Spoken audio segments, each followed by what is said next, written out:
বিভিন্ন স্থানে পানি উঠেছে, পানিবন্দী লাখো মানুষ। বান্দরবানের কি পরিস্থিতি সেটা জানবো। আমাদের সহকর্মী নিবিড় শাহ আমাদের সাথে যুক্ত হয়েছেন। নিবিড়, দুর্গত এলাকার কি পরিস্থিতি দেখছেন? আপনি নিজেও তো পানির মধ্যে, খুব সম্ভবত হাঁটু পানির মধ্যে অবস্থান করছেন।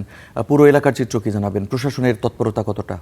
আসলে আমি এখন দাঁড়িয়ে আছি বান্দরবন সদর উপজেলার বালাঘাটা এলাকায়, এবং আমার যে এলাকাটিতে দাঁড়িয়ে আছে এই এলাকাটিতে যখন আসলাম তখনই কিন্তু আমাকে মোটামুটি কোমর সমান পানি পার করে এলাকায় আসতে হয়েছে, এবং এলাকায় একটি ব্রিজ রয়েছে। আমি সেই ব্রিজের ওপরই এখন অবস্থান করছি, এবং যে একটু যদি দেখায় যে এই সাধারণত এই ব্রিজের অনেক নিচু দিয়ে কিন্তু আসলে পানি প্রবাহিত হয়, তবে সেই পানি বৃদ্ধি পেয়ে, সাঙ্গু নদীর পানি বৃদ্ধি পেয়ে কিন্তু এখন সেটি ব্রিজের ওপর পর্যন্ত চলে এসেছে। ব্রিজের ওপরেও বলা যায় হাঁটু পানি রয়েছে, এবং আমি কিছুক্ষণ আগে এলাকার স্থানীয় জনপ্রতিনিধি যিনি রয়েছেন তার সাথে কথা বলেছি। তিনিও বলেছেন যে এলাকার প্রায় হাজারের বেশি বাড়িঘর, কিন্তু হাজারের বেশি মানুষ কিন্তু এখন পানিবন্দী হয়ে রয়েছেন, যাদের অনেকের বাড়ি কিন্তু আসলে তলিয়ে গেছে। একটু